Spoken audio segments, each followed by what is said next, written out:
दोस्तों, आज मैं एक ऐसा मूवी का एक्सप्लेनेशन करने वाला हूं जिसे सुनकर आपका रूह कांप जाएगा।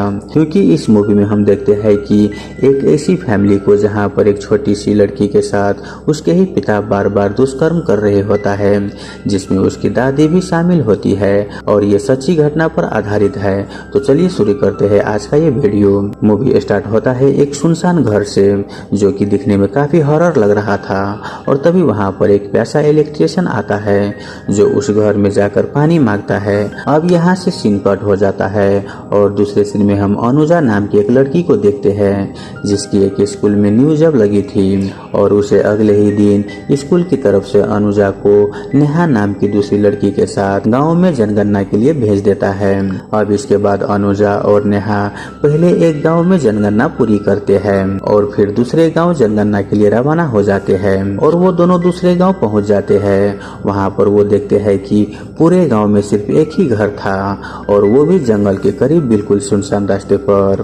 यह लोग उस घर के अंदर जाते हैं तो उन्हें प्रेरणा नाम की एक लड़की मिलती है जो इनके ही उम्र की रही होगी, जिसकी हालत भी काफी बुरी थी। अब वो दोनों घर के अंदर जाते हैं, तब वो देखते हैं कि प्रेरणा प्रेग्नेंट है।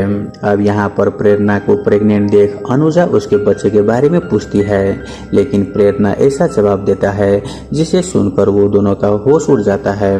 प्रेरणा बोलती है कि मैं प्रेग्नेंट तो बहुत बार हो चुकी हूँ, लेकिन मेरा कोई बच्चा ही नहीं है। अब ये सुनकर अनुजा और नेहा को काफी अजीब लगती है। वो देखती है कि प्रेरणा की दिमागी हालत भी ठीक नहीं है। प्रेरणा के अलावा उस घर में 3 और लोग थे, जिसमें लीला नाम की बूढ़ी औरत, नौकर भोला और एक इंसान और था। वह इंसान प्रेरणा को क्या लगता था यह प्रेरणा क्लियरली नहीं बताती, तो अनुजा उसे प्रेरणा के पति समझकर जनगणना में चढ़ा देता है। साथ ही वहां से निकल पड़ती है, लेकिन अनुजा को कुछ भी ठीक नहीं लगता। उसका मानना था कि प्रेरणा का पति उसे बहुत ही मारता पीटता है। फिर अगले ही दिन अनुजा नेहा को फिर से उस घर में जाकर इंक्वायरी करने के लिए बोलती है, लेकिन नेहा उस घर से डरने लगी थी। वह जाने से मना कर रही होती है, लेकिन अनुजा की जिद पर नेहा हिम्मत करके उसके साथ बिना किसी को इन्फॉर्म किए हुए फिर से उस घर में चली जाती है, जिन्हें अब की बार घर पर प्रेरणा का पति घनश्याम भी मिलता है। और वहां इन लोगों को पता चलता है कि वे लोग उस घर में पिछले 20 साल से रह रहे हैं और घनश्याम ने 5 साल के लिए मौन व्रत भी रखा हुआ है, जिनमें से 3 साल तो पूरा हो गए हैं और 2 साल अभी भी बाकी है। यह सुनकर अनुजा और नेहा को उस घर के लोग बड़े ही अजीब लगते हैं और साथ ही में वो घर भी बहुत ही डरावना लग रहा था। अनुजा और नेहा जल्दी से अपनी इंक्वायरी कंप्लीट करके जाने लगते हैं। तभी वहां पर बारिश आना स्टार्ट हो जाता है और इन लोगों को न चाहते हुए भी रात को उसी घर में रुकना पड़ता है। अनुजा और नेहा एक अलग रूम में रुके थे, लेकिन डर के मारे उन्हें नींद नहीं आ रही थी।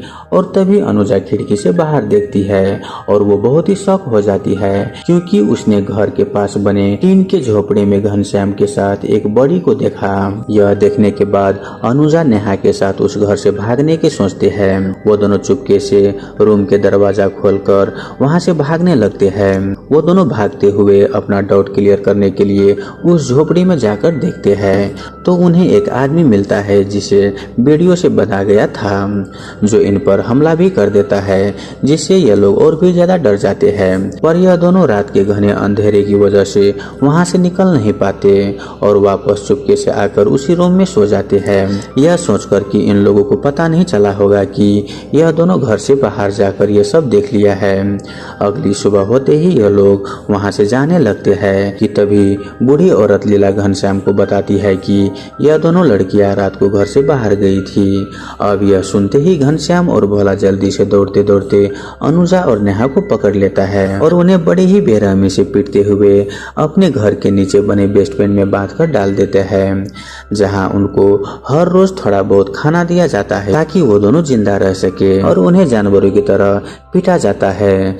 जब ये बाहर निकलने के लिए चिल्लाते हैं तो इन पर उबलता हुआ पानी डालकर दरिंदगी दिखाई जाती है। अब इसी तरह से कुछ दिन बीत जाते हैं है और हम देखते हैं कि अनुजा और नेहा यहाँ पर रोते बिलखते रहते हैं। यह दोनों मान लिया था कि उनका यहाँ से निकलना नामुमकिन है। इसी बीच अनुजा को उस घर में एक सुरंग मिलता है जहाँ से उस घर का गंदा पानी बाहर निकल रहा था। यह लोग उसी घर से बाहर निकल जाते हैं। वो दोनों भागते हुए फिर से उसी झोपड़े में जाते हैं जहाँ उन्होंने उस बंधे हुए आदमी को देखा था। और यहाँ पर हम देखते हैं कि यह बंधा हुआ आदमी और कोई नहीं बल्कि वही इलेक्ट्रिशियन था जो कि हमने मूवी की शुरुआत में देखे थे, जो कि इस घर पर पानी लेने के लिए आया था। यह इलेक्ट्रिशियन उन्हें बताता है कि उसने इस घर से एक बच्चे के रोने की आवाज सुन लिया था, जिसके बाद इन दरिंदों ने उसे यहाँ पर बांध कर कैद कर लिया। अब यह सुनकर अनुजा उसके हथकड़ी खोलने लगते हैं कि तभी यहाँ पर हम देखते हैं कि वहाँ पर नेहा को ढूंढते ढूंढते उसके भाई वहाँ पर आ जाता है और वह भोला से पूछता है कि यहाँ पर नेहा नाम की कोई लड़की आया था क्या। भोला बोलता है कि नहीं और यह सुनकर वो उसके भाई वहाँ से जाने लगते हैं कि तभी वहाँ पर रोड पे पड़े हुए नेहा की एक फोटो मिलता है और वो समझ जाता है कि नेहा इन्हीं के पास है। और वो घनश्याम से फोर्सफुली पूछता है कि मेरा बहन कहाँ पर है, लेकिन घनश्याम और भोला उसे मना करता है कि यहाँ पर कोई भी नहीं आया हुआ है। अब अपनी भाई की आवाज सुनकर नेहा दौड़ती दौड़ती वहाँ पर आ रही होती है, लेकिन तभी घनश्याम नेहा के सामने ही उसके भाई को वहाँ पर मार डालता है। वहीं इधर अनुजा उस झोपड़ी से भागने लगती है। वहीं घनश्याम उस इलेक्ट्रिशियन को भी मार डालता है और अनुजा को फिर से पकड़कर वापस अपने घर में कैद कर लेता है। अब इस बार इनकी दरिंदगी और भी ज्यादा बढ़ जाता है। घनश्याम अनुजा को बहुत ही मारने लगता है। वहीं भोला नेहा के साथ तो जबरदस्ती कर लेता है। इधर नेहा इन दरिंदों को दरिंदगी सहते हुए रो रही होती है और इसी तरह से रात हो जाता है। और रात को प्रेरणा पानी पिलाने के बहाने नेहा के पास आती है, लेकिन वो कुछ ऐसा बताती है जिसे सुनकर नेहा की रूह कांप जाती है। प्रेरणा उसे बताती है कि घनश्याम उसके पति नहीं बल्कि पिता है। लोग उसे खूब पीटते हैं और उसके पिता ने ही उसकी माँ को मार डाला है। यह सुनकर नेहा सब समझ जाती है कि घनश्याम एक ऐसा दरिंदा है जो अपनी बेटी के साथ ही घिनौना काम करता है और जो प्रेरणा के पेट में बच्चा है वो भी इसी का है।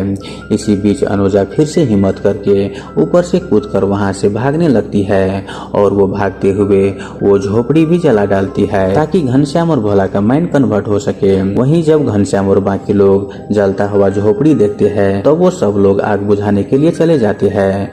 वहीं कुछ देर के बाद चाकू लेकर भोला अनुजा को पकड़ने के लिए जंगल में चल पड़ता है, लेकिन इस बार अनुजा बहुत ही स्ट्रांग थी और वो भोला को ही मार डालती है। वहीं दूसरी तरफ प्रेरणा भी नेहा को हाथ खोलकर वहां से निकलने में मदद करने लगती है। अब यहाँ पर नेहा भी वहां से निकलकर अनुजा के पास पहुंच जाती है, लेकिन अनुजा का बदला अभी पूरा नहीं हुआ था।